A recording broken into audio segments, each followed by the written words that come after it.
Tipping Point is going over 3 laws that Malcolm came up with, and he had deep research and statistical data behind why he came up with 3 of these laws that lead to anything going viral. So if you are a new YouTuber to the space, he has the formula to make your stuff go viral. If you have a new product, if you have a business and you're just kind of stuck and stagnant, he's got the formula to make it go viral.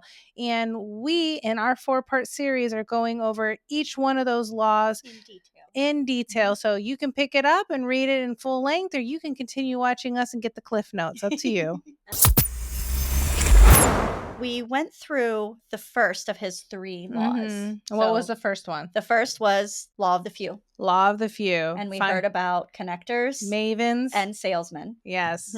And now we're digging into his second law, which is the stickiness factor. Getting something to stick. Malcolm really dives into Sesame Street, and I'm a numbers girl, so I really appreciate the point that he came across. What he did is he laid out the journey of Sesame Street, but he didn't just lay out the history, the nice fluffy history that people like to tell. He had analytics, numbers, percentages. Yes, he went really into the numbers of why Sesame Street became the success it was, because they did a lot of split testing. They did. They not only market research. Got only the celebrities to come in and see which celebrity the kids like. They went in and said, hey, did the kids like this background? Did they like this Muppet? Did they like this Muppet saying this particular word? The phonetics. How long their sketches were? Yeah, how long, the phonetics of what they were saying. There was so many things that they tested on a group of kids to see what stuck. And the great thing about it, and I didn't know about it, is that I think they only recorded 5 episodes, or they didn't go. They recorded a bunch of them, but what they ended up doing is they really went in and did research before going in and recording a lot of them in succession. Yeah, they had their pilots basically, but then they gathered information. They went and they gathered their data before they went and executed a plan. And I just thought that was fantastic, because in our journey with, YouTube is its own algorithm. YouTube is its own platform. And so our whole mission here is for impact, right? We want to reach as many people as possible and impact as many lives as we can with the education of these business mindset books, education and elevation, right? So what's the best way of doing it? Are we being sticky enough? Are our taglines good enough? Is our thumbnails good enough? Do we have the good color? Do we have the good fonts? And all of that, these are all little nuances that we're figuring out. But the only way to figure it out was by split testing. How? And the split test, what that means is just think like a scientist, guys. Okay. You have one color, you got another color. Yeah. And you have your control. So you're testing things just like a scientist would test an experiment. And so he kind of dove into how the mechanics of Sesame Street became the success it was based on scientific split testing. Yes. And I think it's a formula that almost any industry could use, especially since marketing and advertising so on a social platform. And it doesn't cost us anything. It doesn't anymore. Folks, you have to put stuff out there. I think one of the things I don't want anyone getting stuck on in this book is that you need to do all this testing before you launch. Forget about that. Launch. Get started. Get yourself out there. You got to get your data from your customers, and then you can start doing the split testing stuff. Okay. But in Be Chic, we during COVID, we actually made face masks, like actually with fabric and hand knitted face mask. And what we did is we launched a campaign on Facebook, and we were spending a lot of money on Facebook ads. And my husband was like getting irritated. He was like, Laileni, you're spending all this money. I'm like, I have to split test. I need to run all of these different experiments to see which is the one that resonates the best with our core customer. And we had to spend money in order to do it. But once we figured out who that core customer was and what resonated with them, which model, which fabric, which pattern, what resonated with them the best, we went and we sold $70,000 worth of face mask in a short period of time. Yeah, it was a hunky man, by the way, because I'm telling you, it was 55-year-old ladies love hunky mans. But we ended up having to do a lot of split testing in order to figure it out. And so I love how they talk about where it's unconventional. Unconventional thinking will always be challenged. Yep. right? But it's usually the one that works. It's usually the one what's, and that's why split testing, yes, but also gut and intuition is going to be the other factor in this that you need to apply. It's not just numbers, right? You take those numbers and it'll feed a little bit to you and you can read them, but then you really have to look inward and say, okay, what's your gut telling you at the same time? Well, and I think this is where, when, with as Saige consultants, when we're trying to help our clients, some of them, like yourself, are very statistic and analytical driven, right? And then others are visionaries. But really, to be a successful business owner, you need to have acquired the skills of, well, all of them. All of them. And that's where you take your data, liking your statistics and analytics, and then you apply that visionary mindset and try something a little outside of the box or something different. And it clearly worked.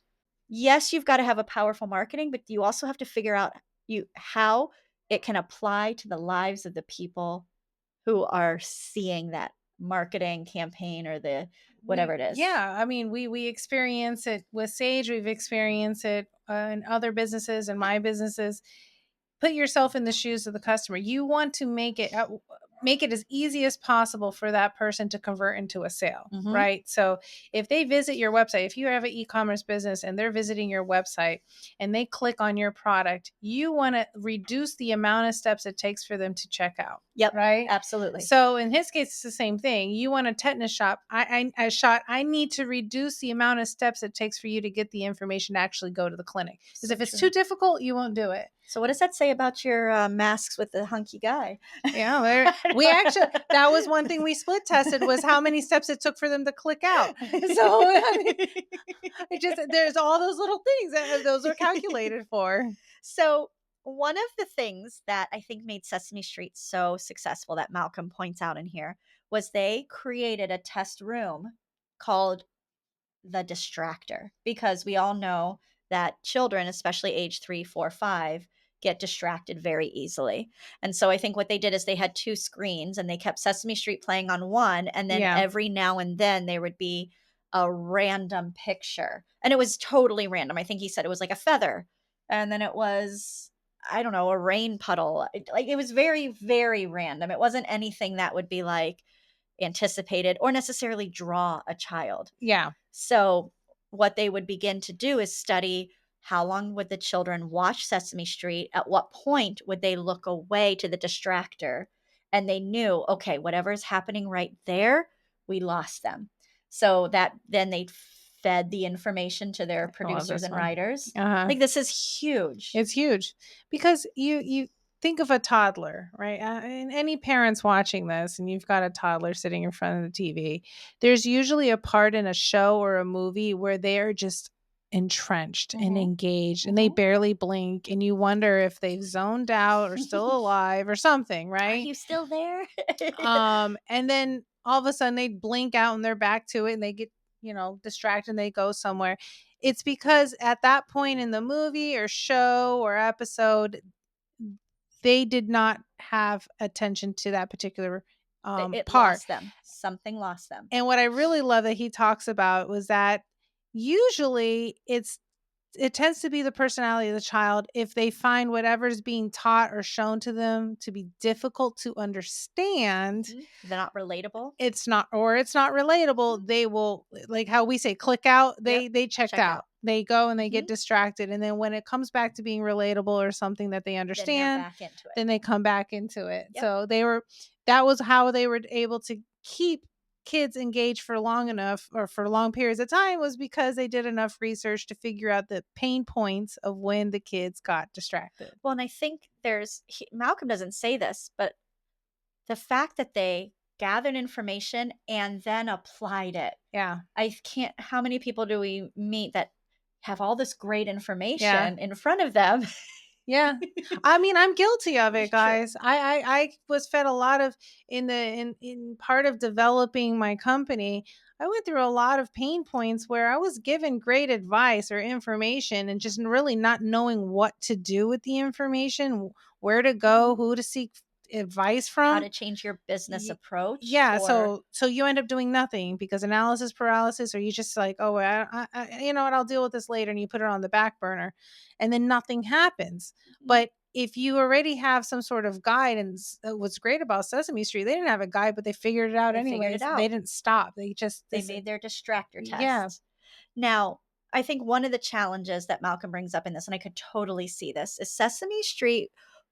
What Joan wanted was to appeal to the kids, but also be just enough positive adult humor that the stay-at-home moms or parents would yeah, join their children on the learning. So there was just enough interest in it. yeah, And that's those points when they lost some of the children, that adult humor.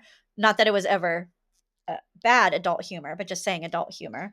And so through their tests, that's when they learned to incorporate the Muppets with the humans, because they believed, oh, human and then fantasy. Nope. Part of what made it yeah, successful was to both. But all of this, they learned and pivoted, yeah, yep, and pivoted pretty quick too. yeah, they did. Really, his lesson here is the stickiness factor is it's got to work. So, Sesame Street launched actually very successful, and it was able to maintain, I think it was one of the longest Yeah, running yeah, series ever, yeah, because they kept pivoting and adjusting. So I think that's a huge lesson there. And then Blue's Clues, I mean, talk about niche marketing yeah, and honing in. Blue's Clues did not try to appeal to all children. They did not try to appeal to the family.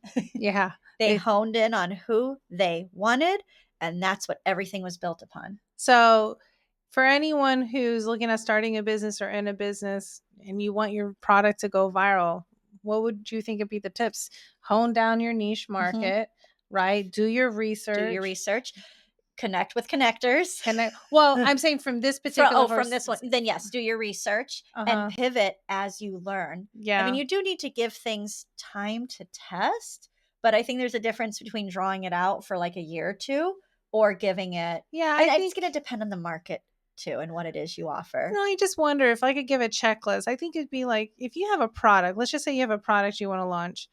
Well, let's talk about 80/20, right? So why don't you go ahead and give it to 10 people and see what the response is back from those 10 people. And then if you see a common thing that's happening in those 10 people, then it's 20% of the questions you ask, and you already know that's maybe something you need to focus on right then and there, Yes. right? So if you have to pivot according to what the responses are for those 20, and then like you said, maybe go and find your connector at that point and Yep. launch your Like product. Sesame Street Yeah. did. I'm just trying to think, because I think a lot of people have great ideas and they just don't know where to start. So if you're going to take it from this point and you want to get off on the right foot, yeah, you're going to have to do some research. Go find 10 people who can give you honest feedback, Mhm. and find the commonality of responses from them to make a Absolutely. viable product. Yes. Would you think? Yes. Yeah. Okay. Well, good book. Yeah. Right? It is really good. Y'all, thank you so much for joining us on this episode. We hope this was impactful and gave you Yeah. some ideas, and help us grow this tribe. Right, we're working on educating and growing ourselves, but we also hope that's what it's doing for you. So when you like and subscribe, it's powerful for us, but even more powerful is to share comments on Yes. what you think. When you guys share comments and then pass this on, who do you know that's starting a business that could really leverage this? Pass it on. Yes. So see you all next week. Thanks, guys. Bye.